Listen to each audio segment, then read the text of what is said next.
106.7 Energy FM.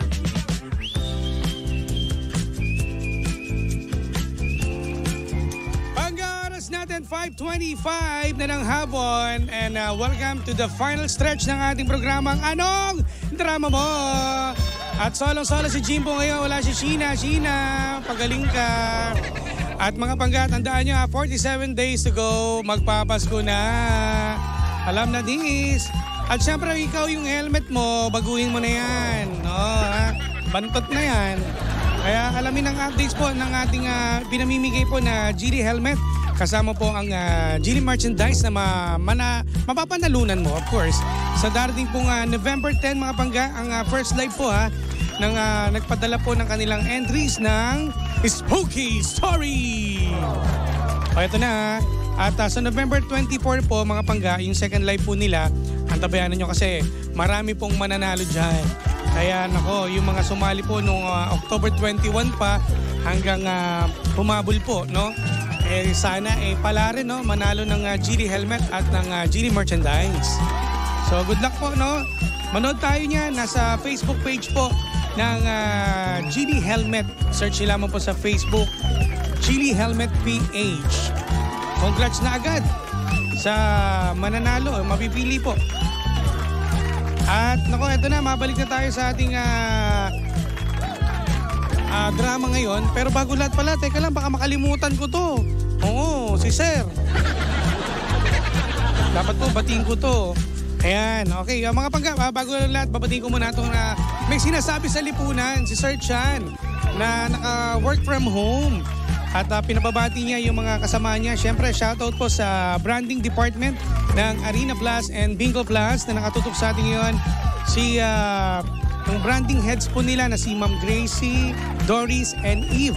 At siyempre sa branding and ads team, si Sir Christian, Trisha, Jexter, Nino, Ian, Darwin, at sa PR team na si Iya, Carlos, Sofia, Jana, at sa events team nila na si April, Juno, JR, Vince, si Jam, si Bren, si Paula, si Franz, si Charlie at si Rochelle. Ayan, hello rin po sa social team o social media team nila ni si Ayla, Gred, Julia, John, Carmela, Katrina, Jasper, at sa napakagwapo na talaga naman dyan sa Bingo Plus Foundation, si Sir Febin Soto at Marky and Sir Brian.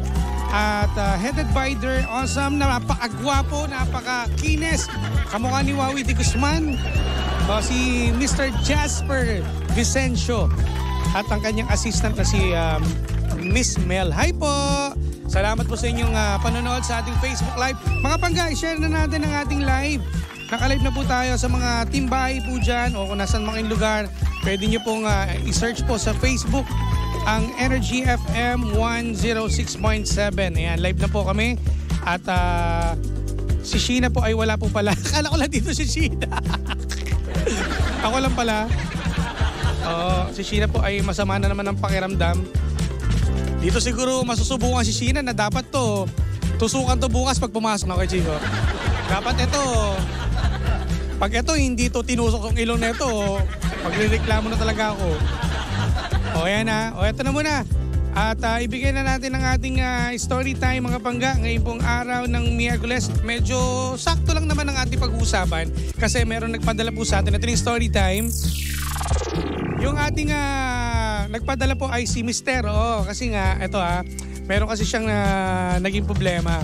Bago lang din silang kasal ni misis niya. Okay naman daw yung misis niya sa mga gawaing bahay. Ang naging problema kasi dito mga pangga, ito kailangan nyo dito mag-comment mga pangga. Ang naging problema niya kasi dito, nagkasakit si Mister, ito si Kuya, ng UTI dahil sa pagtitiis niya sa misis niya sa mga luto na maaalat. Hindi daw niya kasi magawa na pagsabihan siya na bawasan ang alat kasi nga yung misis daw niya sarap na sarap sa niluluto. Yun ang mahirap daw. Teka, paano to? Paano yan? Kasi ang ginawa kasi ni Kuya, mga pangga, ay nagtiis po siya. Ayaw niyang ano mo, sa totoo lang, totoo itong nangyayari Kasi kahit kami ni Milky noong araw ganun eh. Hindi ko naman sinasabi, noong araw pangit po yung luto ni Milky. Maalat, ganyan. Pero hindi naman ako dumating sa punto na nagkasakit na ako ng UTI. Eto, sumagot kayo dito ha. Sila Christian na nandito ngayon. Sir Christian, nandito pala sila. Sir Christian Nakazawa. Ayan, from Arena Plus and Bingo Plus. Hello Sir Christian. Ayan, sumagot kayo dito Ma'am Rowena na ano bang gagawin niya kasi baka nga ma-open yung bago pa lang kasal eh. Siyempre di ba parang medyo kapaan pa yan. Ayaw niya munang sirain yung mood ng misis niya kasi nga ganadong-ganado eh. Di ba? Masarap yung niluto nung asawa niyong babae na yung pagkain daw ay okay naman pero to si Mr. nagkasakit ng UTI. Pero dahil sa alat. Ang hirap daw, paano kaya sasabihin? Kasi ako, ang ginawa ko kasi, nung si Milky ay medyo hindi masyado pa marunong magluto. Totally. Nagtiis ako ng konti, tsaka minsan, pag may niluluto siya or magluluto pa lang siya, sinasabihan ko na kagad na bumili lang tayo ng lutong bahay. Diba? Bumili lang tayo ng lutong bahay para makatipid. Yun yung teknik ko nun eh. Hanggang sa, yun nga, naiwasan niya na muna magluto para iwas sakit din ako nun. Maaring pa pwedeng ganun ang gawin niya. Di ba mga pangga na sabihin niya na, or kaya ganito na lang, siguro magpa-check up kayong parehas. Baka si misis mo hindi niya alam na baka may UTI na baka may UTI na rin pala. Sarap na sarap pa rin siya sa niluluto niya kahit na maalat. Di ba? Baka ganun nangyari. Hello kay Ate Suzy Cabrera. Kaya ang hirap din kasi talaga, totoo yan. Ang hirap kasi pag bagong kasal pa. Or pwede naman daw na sabihin niya na malumanay para hindi magtampo ang partner niya. Paano? Sabihin mo na, Han, yung luto mo ang alat. Di ba? Kaso nga lang yun eh. Ate baby, sarap na sarap kasi siya. Yung misis niya, sarap na sarap sa luto niya. O paano pag sinabing sasabihin niya, di ba pag tinanong niya o pag sinabi ni Mr. na malumanay na, Han, medyo maalat kasi nga. Anong maalat? Hindi ang sarap-sarap kaya. Hindi naman maalat. O paano yung gano'n, Ate baby? Di ba ang hirap? Ang gawin na lang talaga para maiwasan nyo muna yung konting away. Bumili muna kayo, magtiis muna kayo sa mga lutong bahay. Bumili muna kayo sa karinderya. Ganun lang yun. Di ba? Gusto ko sana malaman din yung side niya ni Sheena. Kaso nga lang si Sheena kasi nasa Ay, tumatawag si Sheena. Teka nga. May sakit kasi ito pero tatanungin ko to kung ano ngayong... Ang tanong baka ako nagpapahinga to eh. Hindi, mamaya na nga lang. Ayan na, nagring. Kasi di ba ang hirap naman kasing ang hirap naman kasing prangkahin kagad bago pa lang. Siguro magtiis muna. Pero ang hirap naman pag magtiis ka, pag nagkasakit yan yung UTI, di ang gastos, no? Baka ilang buwan na lang ilalagay mo dito sa mundo. Wala. Busy to si Sheena. Sige. Huwag na, Sheena. Kaya magpahinga ka na lang. Pero kayo mga pangga, anong masasuggest nyo kay kuya? Kasi sabi ni ate, siguro pwede naman itry din ni Mr. na kausapin ng malumanay. Kaso paano yung entrada mo, paano mo sasabihin na hindi ma-open yung misis mo? Diba? Ay nako, naging yan. Kaya ako, ginawa ko yun. Yun ang technique ko. Kaya sana kuya, ganun ang ginawa technique. Para hindi kayo mag-away ng misis mo. Kasi sarap na sarap siya sa ulam na niluto niya, diba? Bumili muna kayo sa'yo. Han, magtitipid muna tayo. Kasi total, meron tayong pinag-iipunan. Pero, ang hirap para, di ba? Ito, dapat po kasi kausapin ng asawa niya about sa mga luto niya. Kasi po, hindi po pareho ang panlasa ng tao. Siguro, kung marunong siya magluto, pwede niyang itong turuan. Pwede. Hello pala kay paring Eduardo. Andres. Ayan. O dapat daw kausapin or kaya ganito lang mag-isip ka Mr. Kuya na nalulutuin ni misis mo nakasama ka para itago mo lahat ng mga asin ng mga maalat o patis doon sa gagamitin nyo para magluto kayo o gabayan mo siya, pwede naman, tama doon, may point din, turuan mo siya, di ba? Turuan mo siya magluto O kung hindi ka marunong, sabay kayong matutong magluto o magpaluto lang kayo muna sa biyanan mo. Kung nakatira pa rin kayo doon sa puder ng asawa mo, di ba? Ako buti na lang yung nagluluto sa akin, yung mother-in-law ko Oh, di ba? Pero pag si Milky talaga naka-promise, siya nga tinamaan ng UTI. Buti na nga lang, umigin O diba, yun. Kaya ako, ngayon pwede ko na sabihin sa kanya na, huwag masyado mahalat kasi matagal na rin kami. O ganun lang, pag sa mga bago, kagutom ba yung usapan, Brad? Hindi naman. Samahan niya. Magluto. Ganun na nga lang, tama po, diba? Samahan na lang niya magluto. Tapos, ikaw ang titigang mister. Para makapag-comment ka agad if maalat siya or matabang. O tama, ganun na lang, perfect yan. Ganun na lang, gawin natin. Gabayan mo na lang, yun lang naman madaling salita Pag magluluto siya, Han, sama ako sa pagluto mo, gusto ko matuto. Tapos ikaw taga-tikim. Han, pwede na ba ito? Tikman ko Pag nalasahan mo na medyo sakto lang yung okay na, wag mo na padagdagan yung alat. O mag-separate ka lang ng patis, di ba? Sili, di ba gano'n naman yun? Okay lang yung ulam medyo konting matabang. Tapos yung sausawan nyo na lang, at least na lang, mag-separate na lang kayo dyan. Kung natatabangan siya, di ilagay na siya ng patis sa sarili niya. Ganun na lang. Hirap kaya magkasakit, no? UTI pa, nako po. Iwasan nyo yan, Ganun lang, Sa mga bagong kasal, no? Ganun lang muna. Kasi nagpa-practice pa lang naman kayo. Kumbaga, nagkakaanoan pa lang kayo ngayon, Oo, nagpapaano pa lang kayo. Pakiramdaman pa, Pero pag matagal na promise, alat ng nung niluto mo. Pag matagal na. Ganyan kami, nung bagong kasal lang kami, pero ganyan ginawa namin. Sabi ni Marion Franco, lalaki.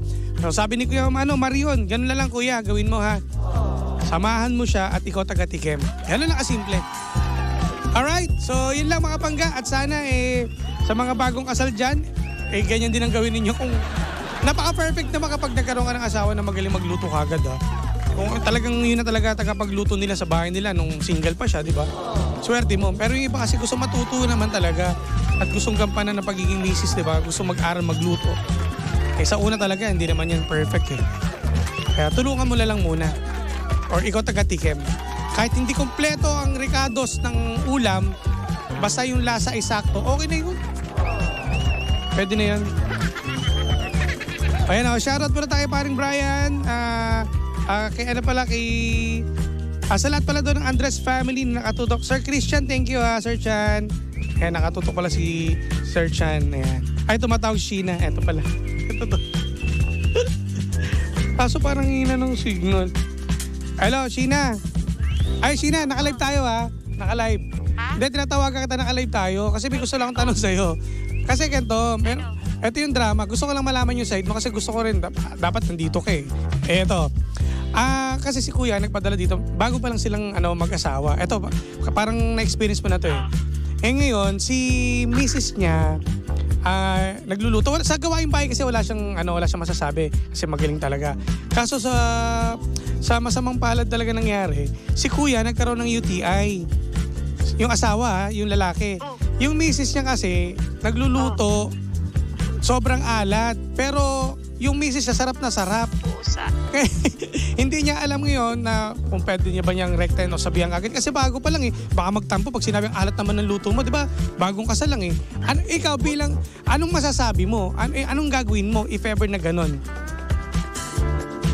Siguro, pwede mo namang sabihin.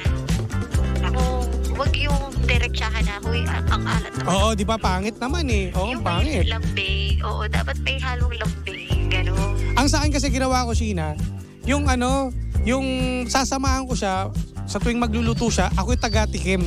Kung okay na ba yung lasa, gano'n, di ba? Pwede, di ba? Oo ba? Para walang away, di ba? Yes, para hindi nakaka-offend. Yan. Sige na, hindi na kita pinagsasalita. Magpahinga ka na dyan, Okay. Get well, partner, Sige. Okay, bye-bye. Yan, So, ganun din, pwede naman din.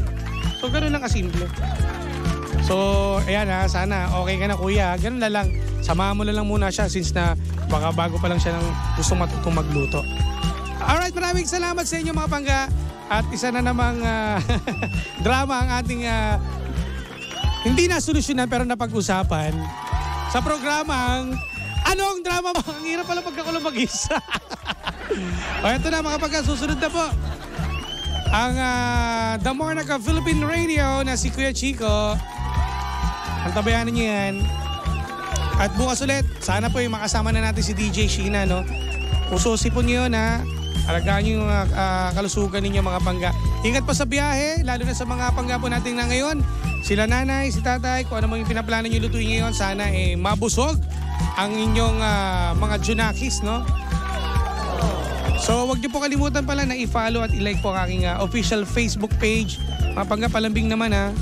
Search nyo lamang DJ Jimbo. Ayun. So maraming salamat mga pangga muli po. Kami po ang number 106.7 Energy FM. Pangga, huwag mo sabihing radyo, sabihin mo. Energy! Bye-bye.